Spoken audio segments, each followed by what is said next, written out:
Well, it may not have been the most interesting Italian Grand Prix, but there are certainly a lot of talking points and not necessarily good ones. Welcome to the Grid Talk podcast, and today we are going to be reviewing the 2025 Italian Grand Prix. I am your host for today, Louis Edwards, and joining me is fellow Grid Talk co-host Owain Medford. Hello. So, Owain, let's just hop straight into it. Obviously, today, great result for Max Verstappen and Red Bull, but it's the team that finished on the podium alongside him that I want to talk about first, McLaren. So it finished Lando P2 and Oscar P3. And before we get on to what happened after the pit stop, oh wait, do you think McLaren had any shot of winning this race? I'm going to go with a no, based off just the fact that we thought that it might just be a qualifying car that Max Verstappen had, and then beyond, I think what was it, lap 10 or something like that, when the fighting with Lando Norris and Max Verstappen sort of finished. Max gets past, and from that point onwards, he just seemed to have the better car. He's consistently apparently 3 to 4 tenths faster over the race up until their pit stop, and then obviously that's when you can't really compare the two. But the fact is that Max Verstappen, I think, was fastest on all the tyres that they were using. Very clearly had the fastest car. McLaren didn't seem to have the sort of characteristic race pace that we normally see out of them. And despite Max having sort of, very blistered tyres at one point, that might have been a concern, I think. But I don't think it was. Maybe on a faster, more twisty track with higher speed, higher, more loaded corners, I would say that might have been an issue, but it very clearly wasn't. So they could push fairly long, and I think that sort of penned McLaren into a sort of a strategy where they were relying on the low deg, and unfortunately, it ended up in a place where they were stuck between the choice of either we stay out and we definitely get second and third, or we we pit and we definitely get second and third, or we stay out, kind of goal hanger safety car, even after Max was safe to a safety car, was within that 14 seconds or so that you do need to have that gap. And they were essentially waiting for something to cut down the pit stop time and give them a cheap stop. That didn't come, and unfortunately that's what enabled Max to be almost a full pit stop ahead. But Max had done the work early. The car was faster very clearly, and it took McLaren having to try and use strategy or the cards landing in their favour to try and extract a win out of this race. So ultimately, I think the damage was done in qualifying because the Red Bull was just a faster car in Max's hands today. Yeah, I kind of found it was very reminiscent of the kind of the Belgian sprint race where that Red Bull was just so fast in the straights. I didn't know really matter what McLaren did, or even in the sort of the high speed corners of the high speed sections that there are in Spa, McLaren just couldn't seem to make up the deficit. But do you think that running longer and maybe pitting a little earlier for the softs, would there might have been some chance that McLaren could have made something work had they maybe with 11 laps to go bolted on a set of softs and maybe try and push? Because the gap was only around 6 seconds at the time when Max pitted. And of course, he's going to make up some time with the undercut. But, let's say he gains a couple of seconds. It's 8, 9 seconds after the stop. 10 laps to go. Max is on a set of hards. You've got Lando and Oscar on a set of softs. Maybe something could have worked. Yeah, I think that's a good strategy option they could have considered at least. Whether those tyres would have fell off a cliff sort of remains to be seen a little bit. But the fact that there might have been two cars in front of Max, that would have helped. I think obviously Piastri's not no slouch to get around, but it might have just been a replay of the sort of start of the race where there was a little bit of a tussle, and then Max, those 3 tenths sort of build up, particularly around Monza. You don't need a huge lap time deficit to get around here, to get past here. So, sorry, lap time delta to get past. I think it was going to end up this way no matter what. It looked like he had less drag on the car, despite I think McLaren had a full sort of fairly comprehensive low drag setup, and Max in the Red Bull just had sort of just some tweaks and focusing around the floor area, according to what I've read. So maybe that was helping him in the higher speed corners, Ascari particularly, which is obviously with Parabolica is kind of crucial for the rest of the lap. So I think it probably would have just fell Red Bull's way without any kind of external intervention of a safety car or something like that.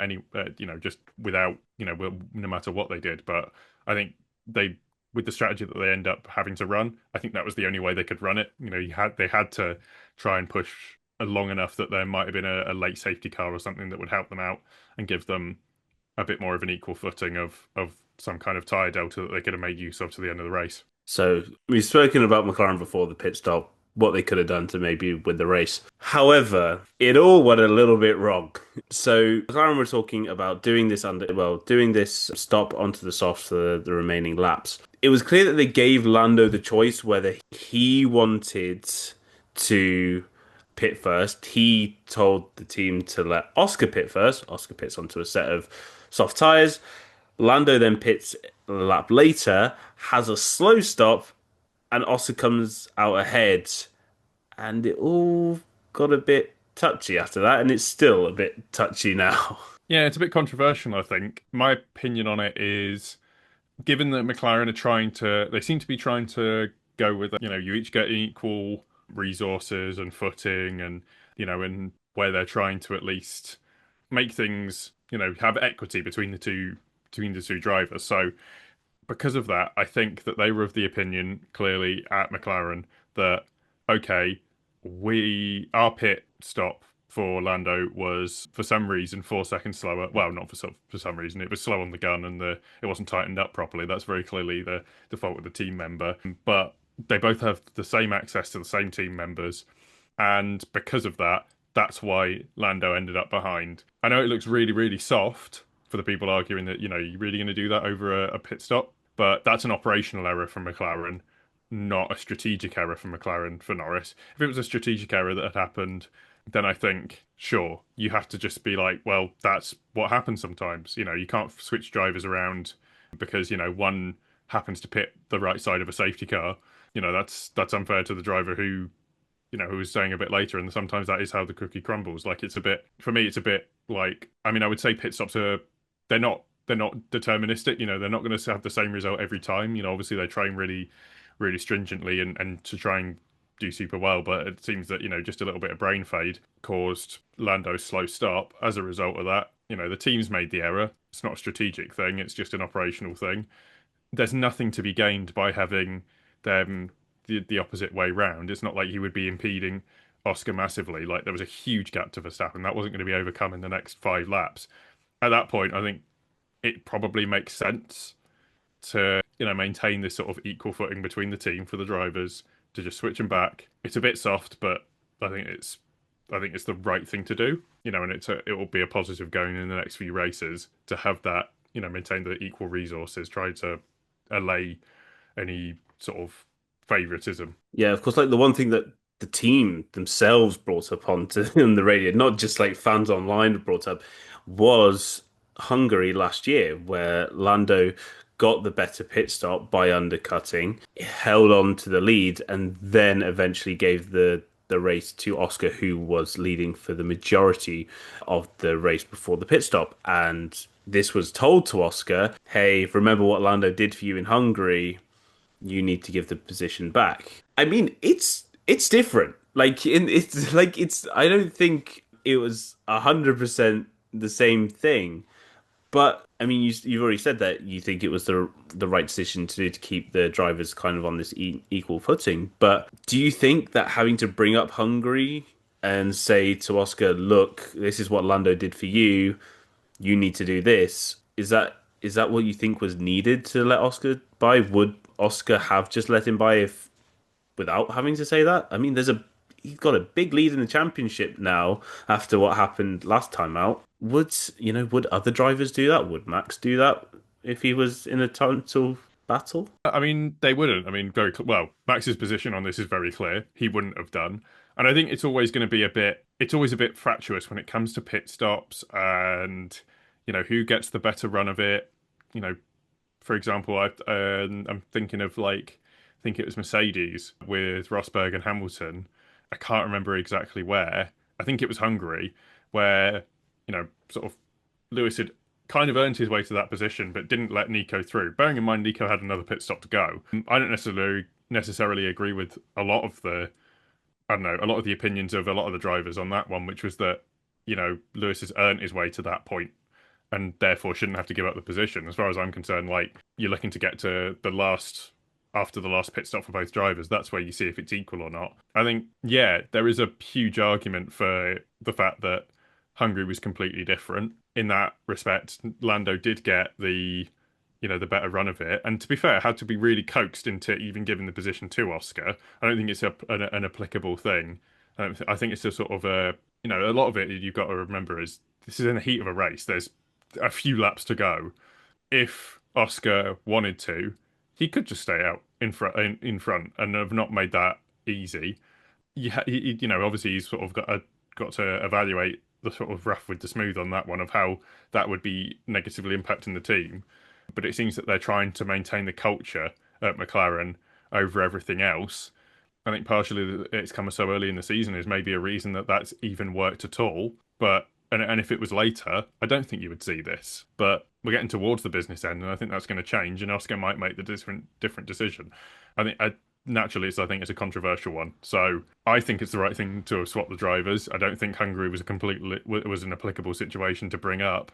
But at the end of the day, if you're willing to be ruthless about it, Oscar could have stayed ahead, and whether or not he would have been within his rights to do so depends on, I think, whether how ruthless you think a Formula One world champion is going to have to be. I think if it was closer, it might be different in the championship, but it's not. So I think Piastri did the right thing here. But yeah, that's always going to be up for debate, and it's a controversial topic. Yeah, I mean, McLaren, as you said, McLaren have really tried ever since the two drivers had that kind of that incident. They really tried to settle everything down as fast as possible. I think the last thing, McLaren are kind of looking to what Mercedes were going through for 3 years with Hamilton and Rosberg and seeing just how bitter that rivalry became. And I think they're really trying to avoid at all costs that happening because they know that that will eventually just lead to accidents.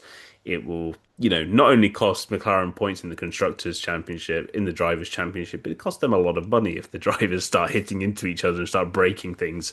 It's not good for the old wallet. But I do think the decision was bizarre. I know it was stated over the radio to Lando that Oscar would stay behind. It was then relayed to Oscar that he should be behind when Lando exits and then he's free to race. So there was obviously a decision from McLaren that Lando will be ahead.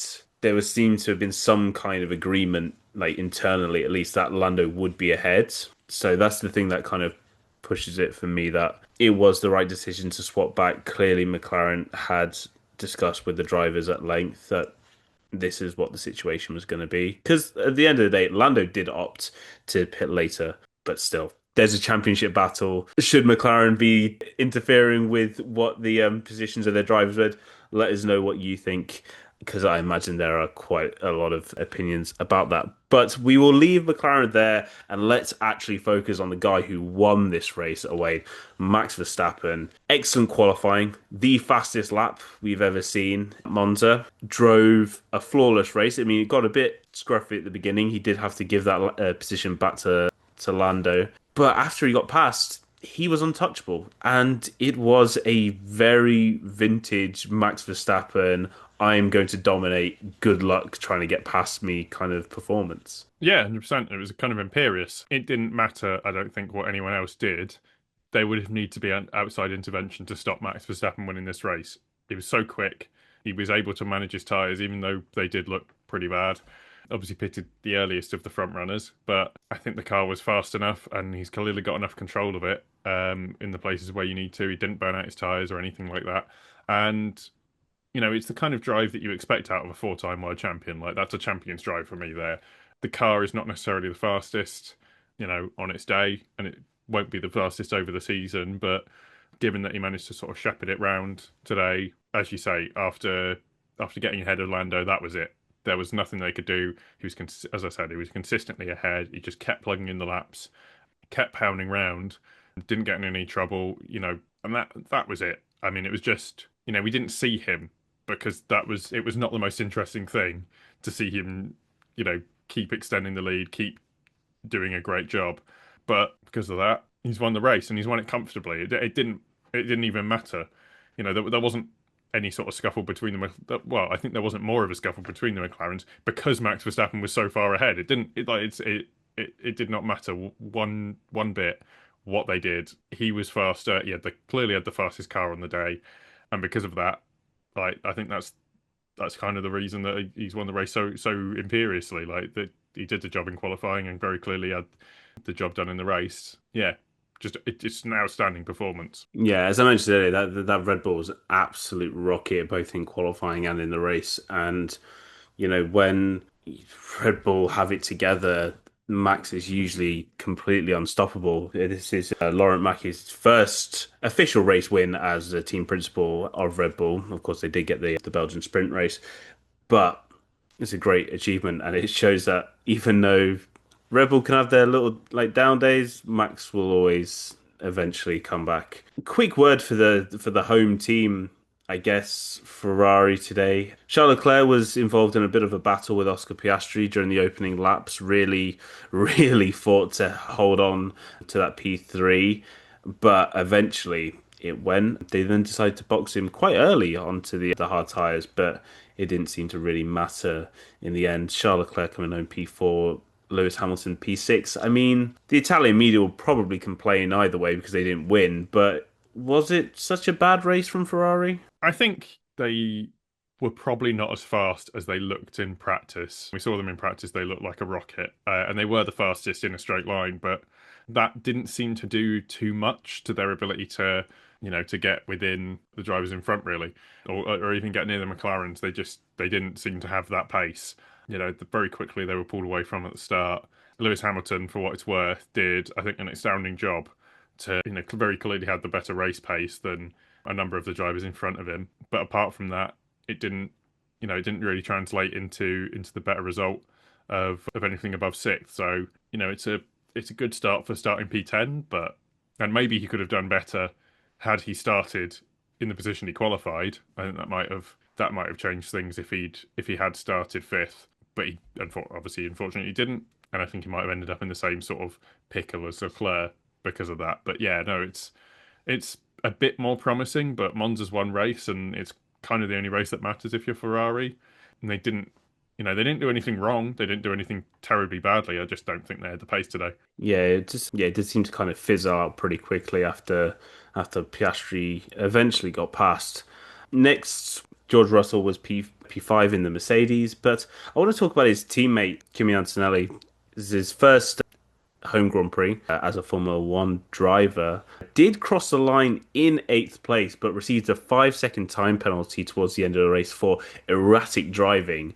And I'll be completely honest, Owain will join me here. We had no idea what this penalty was for before we started this podcast. I had to find a clip that someone had posted online to see why he received it. So it would seem like during his battle with Alexander Albon in the sort of the latter stages of the race, Anthony was on the inside at the Curva Grande and was kind of slowly edging wide, and it put Albon onto the grass before Albon was then immediately overtook him afterwards. So in terms of a 5 second penalty for erratic driving, would you say that was erratic driving, or would you say that's more forcing another driver off the track? Do you think the right term has been given for that penalty? Oh God, we're down in the weeds now, aren't we? Yeah, I think that erratic driving seems a bit more like weaving about, braking and accelerating. Like I say, erratically, not predictably. To me, that was just forcing another driver off the circuit. Like there was no need for it. I think Vettel, 12 years ago now in the Red Bull, you know, would have did something similar to someone. I think it was Alonso. I think maybe what is the difference? How far alongside your car is? I think Albon didn't really have anywhere to go, but just had the front wing or the front wheels at least alongside Antonelli, and Antonelli, drifted out to cut off the space. To me, that's forcing the driver off the circuit.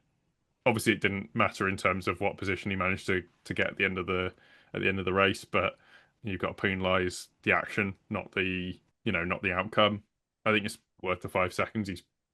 But bearing in mind, 10 seems to have been the order of the day recently when it comes to penalties. I think he's probably got off a little bit lightly, although 5 seconds seems to be what they were giving out all race for various different infractions. So, yeah, I think it's fairly light, but it was a little bit it was a bit weird to understand when you haven't seen it on the TV coverage, no replay of it, and just hear he's got a 5 second penalty for erratic driving, which doesn't make too much sense in that context. Yeah, it was all a bit of a mess. Of course, he wasn't the only driver who did get a penalty. Esteban Ocon, pretty early in the race, got a penalty for forcing, I think it was Lance Stroll early in the race off the track. He received a 5 second penalty. And the big one that seems to have confused a lot of Formula One fans, Wayne, was Ollie Bearman. Ollie Bearman received a not five, but a 10-second time penalty for for causing a collision with Carlos Sainz. So this was down into the second chicane. Sainz had the outside line going in, turned in, made contact with Bearman, who was on the inside, pitching them both into a spin. It seems that both of us have quite a different view from the FIA on this accident. So how do you see it, Owain? As far as I'm concerned, I think Ollie Bearman has just got a 10 second penalty for daring to be defending on the inside when he's being overtaken. Like, that's what's happened here. Where was he meant to go, and what is he meant to do? Is he meant to be a racer driver and be like, and defend the position as you would be want to do? Like, there's no. I think he would have made the corner had Sainz not sort of turned in front of him. If you go on the outside, like, it's known to be a more difficult overtake. Yes, Sainz was in front of Bearman at the point where they collided. But the fact is that essentially Sainz has just turned in on Bearman, as far as I'm concerned, like he's not there, expected him to go into, to vanish into thin air, has caused the collision. I haven't seen Bearman's on board, but I've seen the outside of it, and it looks like Sainz does turn across Bearman. Where's Bearman meant to go? And like, if I'm just going to sort of take it to push it a bit further. Okay, let's say that Bearman does decide to back out. What if he locks up and then hits Sainz? Does he still get the penalty? Because I don't see anything that Bearman could have reasonably done to avoid hitting Sainz. But I know a hell of a lot of what Sainz could have avoided doing. Could have done to avoid hitting Bearman in what is, I think, quite a scrappy race for Sainz. And it feels almost like the after effects of last week. They realised that it was a bit harsh. Well, it was harsh on Sainz to give him the penalty for the Lawson incident, and somehow he's getting away with loads of stuff. With not following the race director's instructions getting a reprimand for that when there weren't any mitigating circumstances for going around the bollard at that second chicane. When you outbrake yourself, you're meant to go right of the bollard and go around the yellow line. Didn't do that, got a reprimand. As far as I was concerned, that was a slam dunk, and as it says in the ruling, there was no mitigating circumstances. So I honestly don't, whichever restaurant Science might have taken this or recommended to the stewards. I want to go there because the food must be amazing. That's two incidents today, specifically the Bearman one where it's kind of ruined his race really. That I don't understand how he's got away with that. Yeah, it's a weird one. I'm literally I've probably rewatched the crash just about 3 or 4 times on my phone just now, and I am still baffled. A lot of people are seeming to argue that because Bearman extended the braking zone, i.e., brake a little bit later than Sainz, he wasn't going to make the corner, therefore should have backed out. But as you said, he did look like he was going to make the corner. It didn't seem too bad. I mean, Sainz hit him before Bearman even really had a chance to turn in.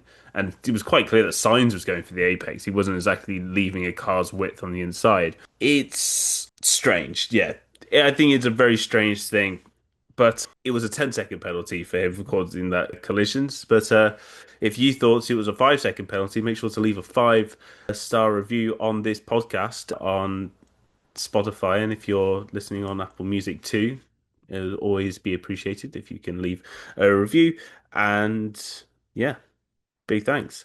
So let's wrap up with the final couple of things that happen in this race. One good, one bad away. The first one is the good one. Isaac Hadjar from the pit lane to P10. He is having an amazing time at the moment in that racing ball, and ignoring all of this chat about him going to Red Bull, whether it's true or not. But you can't argue against the fact that Isaac Hadjar is really into his groove at the moment and is putting in great performances in that Red Racing Bull. Yeah, yeah. I mean, very clearly there's something about it since he's come back from the summer break that he's having a great time with it. It's really working for him. And as you say, going to what was it, qualifying fifth last week and getting up to third, and then obviously this week pit lane start, first ever. What was it? First ever Key One elimination. Starting, taking a new power unit. Obviously, that's going to help, particularly around Monza. It's very power sensitive, but it's still not the easiest place to overtake in the world. And he's got through without incident and managed to pick up a vital point for Racing Bulls, which is unfortunately, based off just the position of the other Red Bull car, he might be demoted up to it, but he's putting in the good performances and really showing these are the kind of performances that get you noticed by the bigger teams, not just obviously within the driver program, but the Red Bull have, but also elsewhere, is when you pull a car that shouldn't really be there and you're consistently in the points, you're consistently putting down points finishes, and I think he's done a great job. So, that has to be commended, and particularly from a pit lane start, at Monza of all places, it's quite a long run, and you got to wait quite a while for the last car to come across. Yeah, I think he's done a great job. Yeah, and that point that he scored has now brought Racing Bulls within a point, well, literally 1 point behind Aston Martin, who have had a shocker, which is like there's no else to say it. Stroll finishing P18. He was trying to extend his hard tires long, and that just didn't work out for him. All the other teams behind were able to just completely undercut him.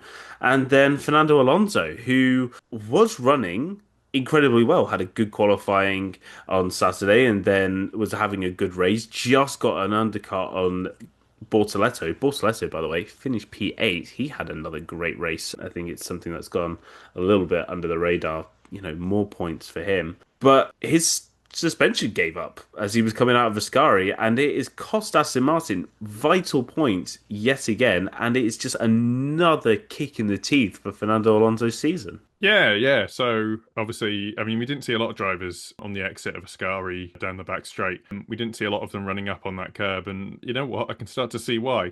It just looks like, if you look from the front on, it just looks like the bottom suspension mounting just comes away. If it had been the top, I think it would have been a bit more of a spectacular accident, because that would be, I think, a bit more difficult to control. But luckily, where it happened, when it happened, it was actually quite easy.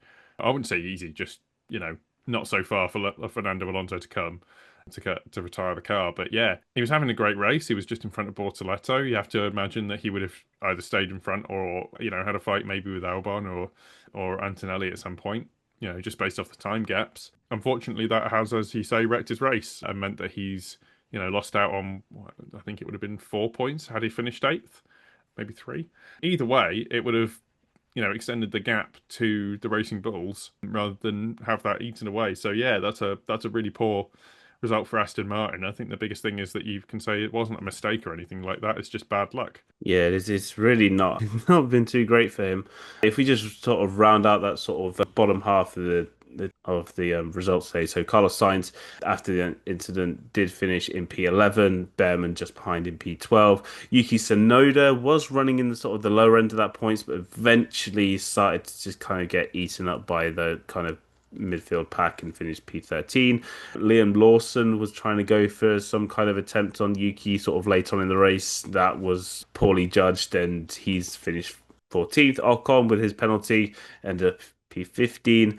Gasly and Colapinto, pretty much a weekend to forget for Alpine. They're just going to move on with 16 and 17. And then Nico Hulkenberg retired before the race even started. So given how well that could have been a pretty good result for Sauber, but they just had the one finisher with Bortoleto. So, Owain, now the race is finished. How was that? How was that for you in terms of how does that stack up as a Italian Grand Prix compared to previous years? I would say that, to be honest with you, I don't know if it's confirmed as the fastest of all, the fastest Grand Prix of all time, just based off the time that it took to, complete the laps. But If it was, then I'm glad because that means that it wasn't not interesting, but it wasn't particularly exciting. It's a bit boring. It was a bit boring. That's what I'm trying to say.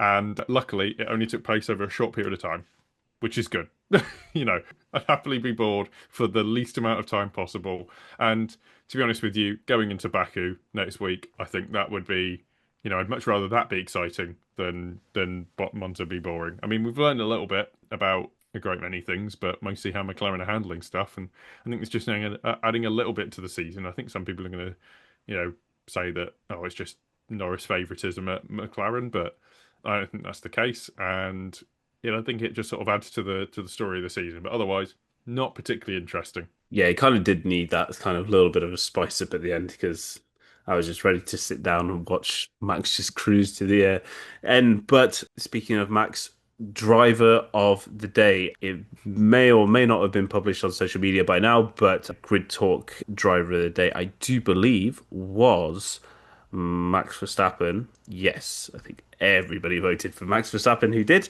So, Owain, do you agree? Do you disagree? Who was your driver of the day? I think genuinely, I mean, there's an honourable mention of Isaac Hadjar, 10th from the back of the grid, not even the back of the grid, pit lane start. Other than that, I don't think you can give it to anyone other than Max Verstappen. I don't think anyone else was really in his league this weekend. Not his teammate, not the McLarens, not even the Ferraris at their home race. That there was nobody that could touch him. Yeah, I've got to completely agree. It was absolutely brilliant vintage Max that we saw today. Didn't let the lap one stuff really bother him too much. He once he got past, he was head down, pushing on, did a great job. Yeah, again, the only person that you could possibly think to give something else to Isaac Hadjar and maybe Bortoleto, but to be honest, that Sauber is not the Sauber that was starting the season. It is a much, much better car, and Bortoleto is definitely learning a lot more, and he's becoming much more of a confident driver. So these kind of results aren't so surprising anymore, I would say. But yeah, that brings us to the end of our discussion. So before we sign off, Owain, is there anything that you would like to plug? Just our Grid Talk social channels, to be honest. You can find us at Grid Talk UK on all of the social media platforms with the @, and you can see how terribly Louis and I are doing in the Predictions League. Hear you've had a good week. I haven't looked at my own, but I I'm will just leave you to saying, discuss that. I'm just saying that I've had a great week on the predictions. The penalty for Antonelli has screwed me a little bit. It screwed me out of a point, but I did get a perfect podium. My podium prediction was Verstappen, Norris, Piastri. So I will take that very nicely. But yeah, if you do want to check out our Grid Talk Predictions Challenge, so all of our hosts here on Grid Talk put in their predictions each week, and it's all in a bit of a league. And yeah, to be fair, me and Owain are not doing particularly great at the moment. But if you want to see how hosts got on for this weekend, make sure to go over to Grid Talk UK and you will find out how we get along. And for the next race in Baku, you can get involved and share your predictions with us as well. So, yeah, there's not really much else to say, but thank you for listening.